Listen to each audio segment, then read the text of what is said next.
Here's a question about how World War II impacted on the lives of the German people. The specification now puts much more emphasis on World War II topics, so this is definitely an essential one that you learn by heart in preparation for the examination. So let's have a look at it. The outline, the usual point, which you all know by now. It's difficult to say where this will appear on the paper. If it does appear, it could very well be a shorter question carrying less marks. It could be an essay question. So how much of this information you put into your answer will depend on the number of marks it actually carries. I've drawn the blue line there around the absolutely essential points. Okay, so the introduction, and then you've got the topic sentences. There are 5 key points that you would want to make. If it was an essay question, you would obviously want to expand those topic sentences with the additional information to the right. So we'll look in detail now at the content of this and make sure you understand it.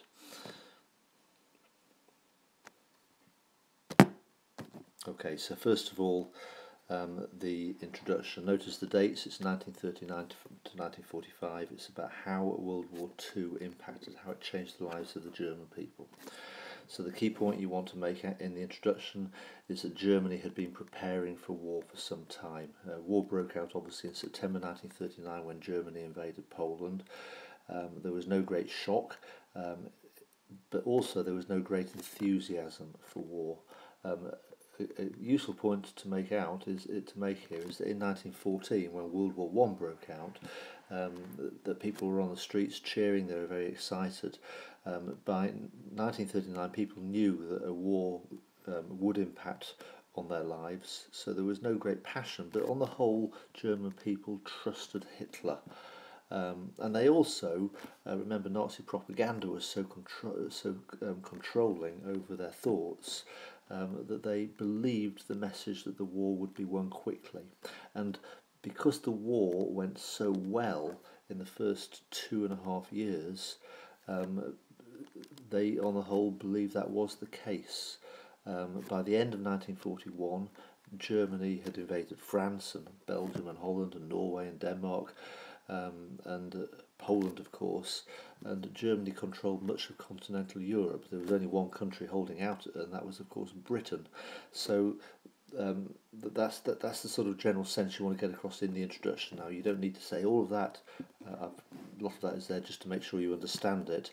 A couple of sentences, 2 or 3 sentences maximum in your introduction, and then get into the key points. So looking at those key points that you'd want to make.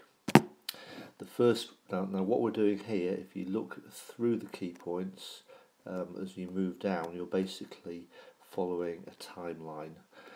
So you're looking at the early years of the war in the first paragraph, the start of 42, February 43, and by 1945. That's the best approach for this question, is to break the war down into phases. So let's start off the early years. As you would have put in the introduction, the war was going well for Germany, and Hitler was very keen to keep morale high. He didn't want to introduce too tight controls because the war was going well. So, for example, rationing was introduced. It was limited. It was nowhere near as tight as, for example, the rationing in Britain. So there's some information there about rationing, but I think the key point is that it was fairly limited. There was rationing, but on the whole, people saw it as a fair and necessary system, and it wasn't too repressive.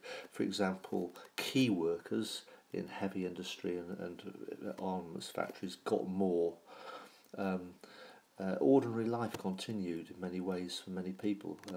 Germans carried on going to the beach for their holidays, etc., etc. So ordinary life did continue. The war was going well. Although women were conscripted, it was mainly unmarried and young women rather than elder women. Now you then move into paragraph 3, And this is now the start of 1942, so 2.5 years into the war. Now, by this point, things are starting to turn against Germany. So, for example, at the end of 1941, the USA entered the war against Germany, and of course, the German invasion of Russia ground to a halt in the snow outside Moscow. And you couldn't disguise back home to the German people that things were not going well. So people stopped believing government propaganda. There was morale was declining. People on the whole were still very cooperative, but there was a decline in morale in this period.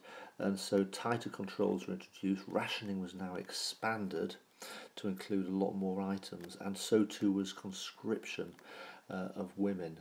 And now women up to 50 years old and married women were being conscripted as well.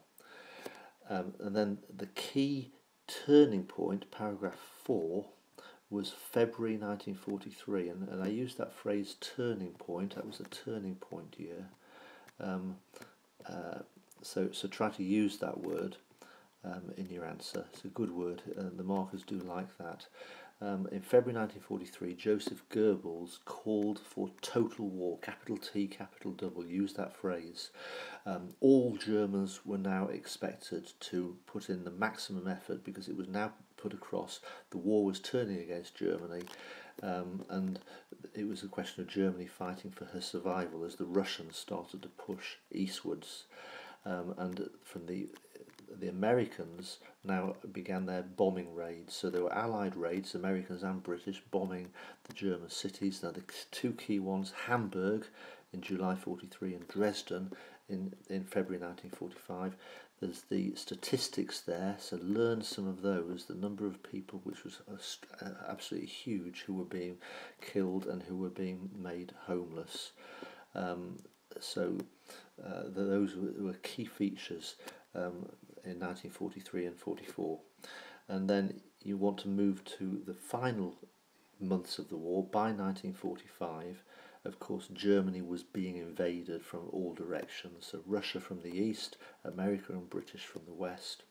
And the key point you want to put across here, the key features, is that the country was descending into lawlessness. Still fighting on. There was Hitler gave a message: "We will fight to the very end." There was no question that Germany would surrender. They didn't. The Nazi Gauleiters, remember them? They were like the regional chiefs. Their regions were called Gaus, and there were about 35. Germany was divided into 35 regions. They were completely selfish and corrupt. They didn't work together. There was no coordination. To win the war. They hoarded supplies for their own regions, and so that also impacted on the people. And as a result, a black market in shortage goods began to appear. Looting became much more common in the bombed out cities. On the whole, if you were living in the countryside, people did better. They could grow their own food, and they were away from the bombing raids. Life was much, much worse, obviously, in the cities. And then the final point you want to make is that in spite of all of that, Germany continued to fight on to the bitter end. And the apparatus of terror and control was much, much tighter at the end. There was no question of surrender, and ordinary Germans were dealt with ruthlessly if they didn't pull their weight for the war effort. And the key thing to talk about here is the People's Militia, the People's Army. The Nazi Party created this called the Volkssturm, the People's Army, that was called upon to heroically defend the homeland, and in particular the capital city Berlin, as the Russians advanced from the east. And many of the Volkssturm soldiers were just children, 12 or 13-year-olds. The SS dealt ruthlessly with anyone who put their own needs before that of the country. There were what we call summary executions. People were executed on the spot in the final months of the year for the slightest sign of just not doing their bit for the war. Hitler was absolutely determined not to surrender, and the war only ended with his own suicide on the 30th of April 45, and by that point, of course, the country was occupied by the Russians in the east and the Americans in the west. So there's a conclusion there that pulls it together. Key thing to emphasise in the conclusion is that the features of the home front changed over time following that chronology that I just gave to you. There you go. That's another one which hopefully will completely cover you.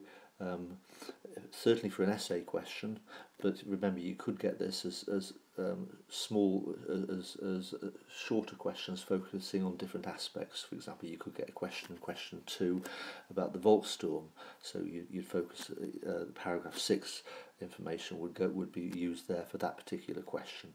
So it covers a range of type of questions, that answer. Hope that is useful for you. Good luck.